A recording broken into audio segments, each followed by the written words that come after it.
In this video, we're going to be learning about productivity. Primary productivity is the amount of light energy that's converted to chemical energy by autotrophs in photosynthesis. As seen in the equation for photosynthesis below, carbon dioxide and water, with the aid of enzymes and sunlight, are converted into glucose as an energy source and oxygen. So, as with any chemical reaction, you can measure the rate of that chemical reaction by measuring the accumulation of the products. So we can measure the amount of glucose being made by plants.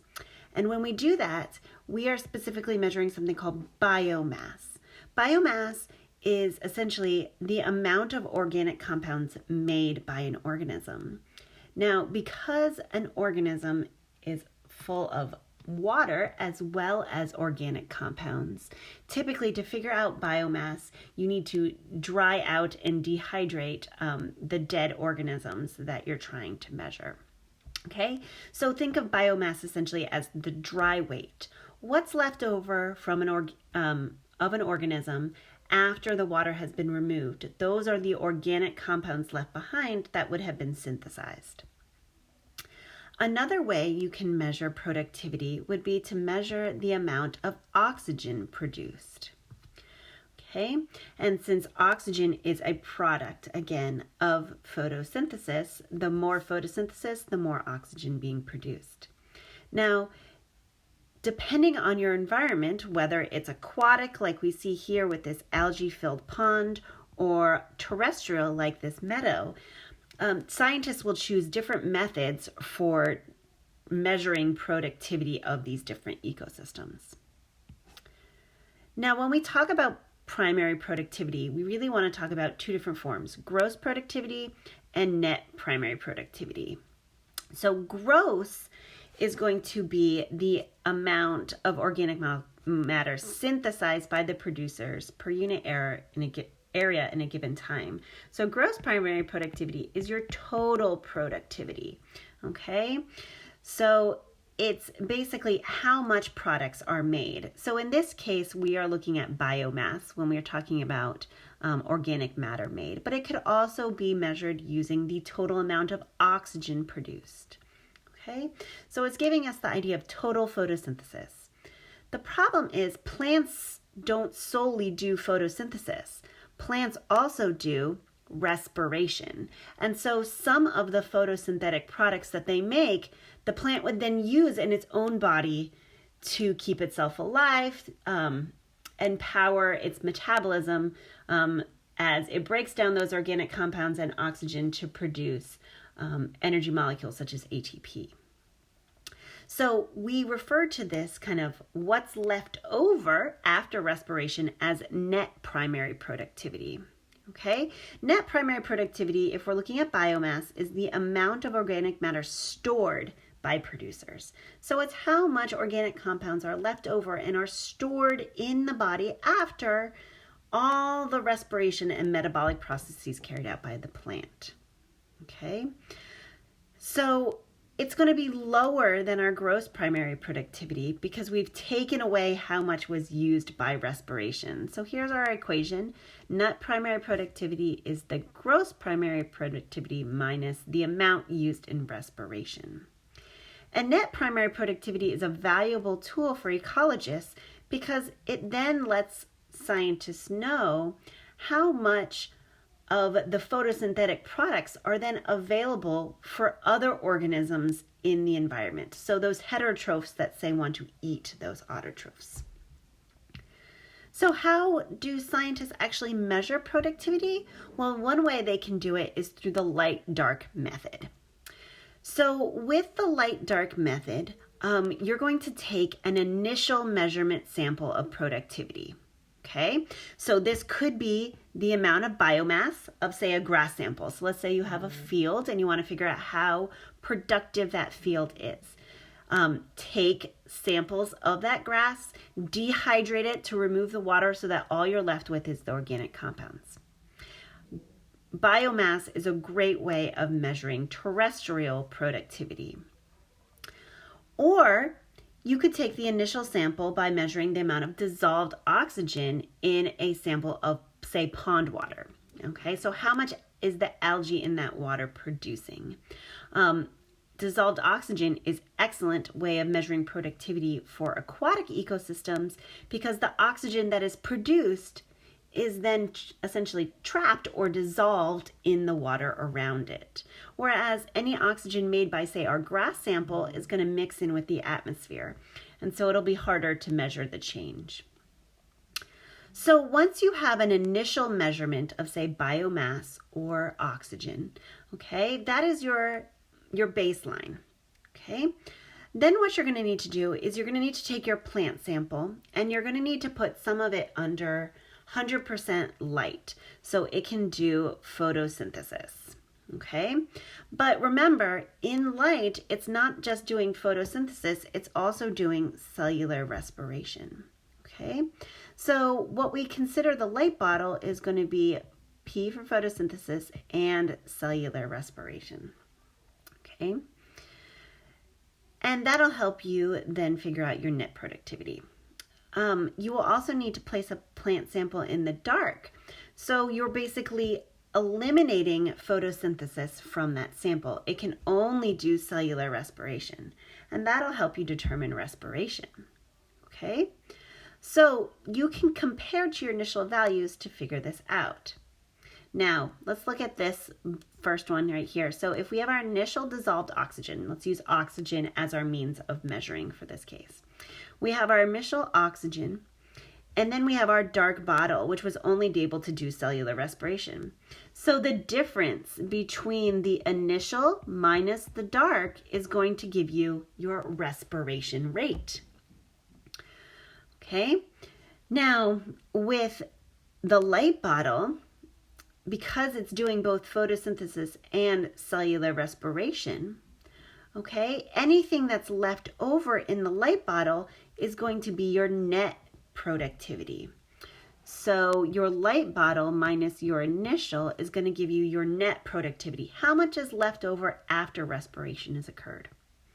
So if we want to find the total output of this plant, the gross productivity, we're going to have to add essentially the light bottle to the respiration. We're going to have to figure out the full range of the change, in this case of oxygen.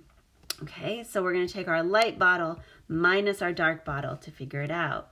So we're basically trying to add the amount of respiration to the productivity to figure it out. So gross productivity is respiration plus net primary productivity.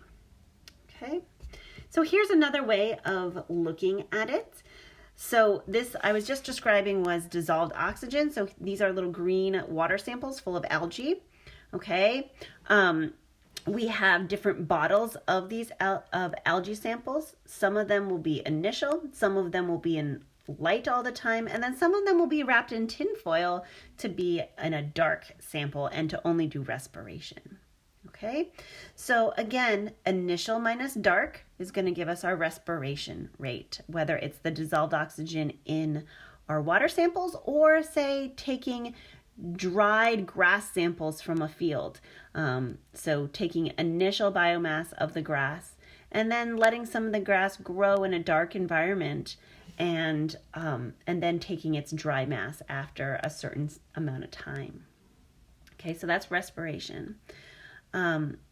Net productivity is going to be the light minus the initial again. So it's the light, which is going to be doing lots of photosynthesis. It's got extra light, so then minus our initial one.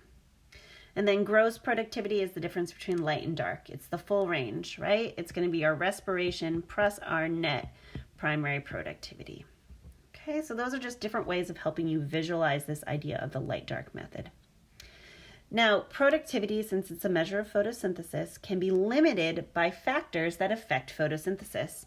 So, since light is required for photosynthesis, the more light you have, the more the plants are going to be able to photosynthesize, which is why we see things like tropical rainforests that get longer days and more light year-round, being more productive than, say, the coniferous forest or the taiga, say up in Canada, where days are shorter and they're getting less light, so they would have less productivity.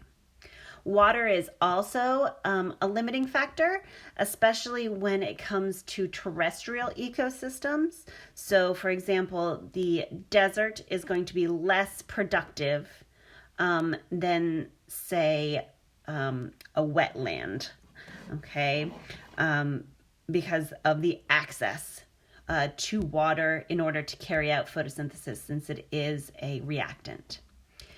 Temperature can also affect the rate of photosynthesis because enzymes are necessary to carry out the photosynthetic process. Colder temperatures slow down enzymes. Extreme heat can denature enzymes. So we might see something like the tundra having a low rate of productivity because of the cold temperatures and things like that. Temperatures can also affect transpiration, which is the evaporation of water from plants. So hotter environments tend to have greater rates of transpiration and water loss, which can affect the amount of water inside the plant in order to do photosynthesis. And finally, remember, plants are autotrophs. So they require the basic building blocks to build all their organic compounds. So that's carbohydrates, lipids, proteins, and nucleic acids. And so they're going to need the basic elements to build those. And so they need to obtain those from their environment. They obtain carbon, hydrogen and oxygen from carbon dioxide and water, but they have to take in nitrogen, phosphorus, and sulfur from their roots, and they need that nitrogen to make proteins and nucleic acids. Phosphorus is used for nucleic acids and things like ATP, and sulfur is also used in making proteins. So those nutrients, along with other micronutrients, other elements, need to be taken in by the plant through its roots.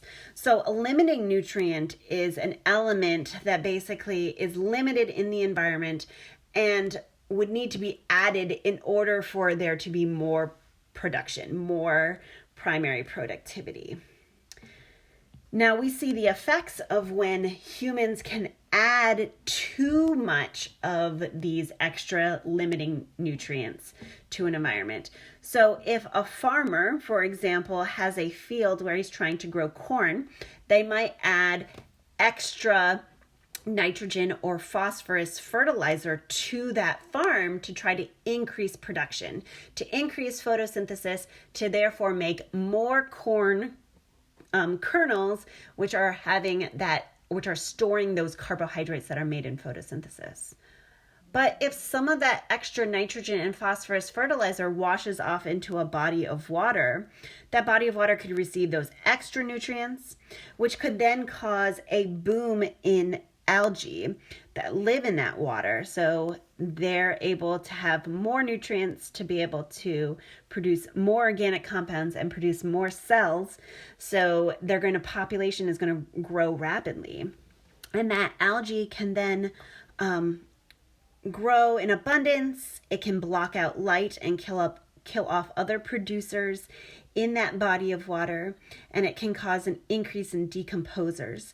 And those decomposers then limit the dissolved oxygen. And so although there is an increase in plants, we might see a decrease overall of dissolved oxygen for fish and other members of the food chain because there are so many decomposers using it. So eutrophication can be a consequence, especially of excess nutrients in bodies of water.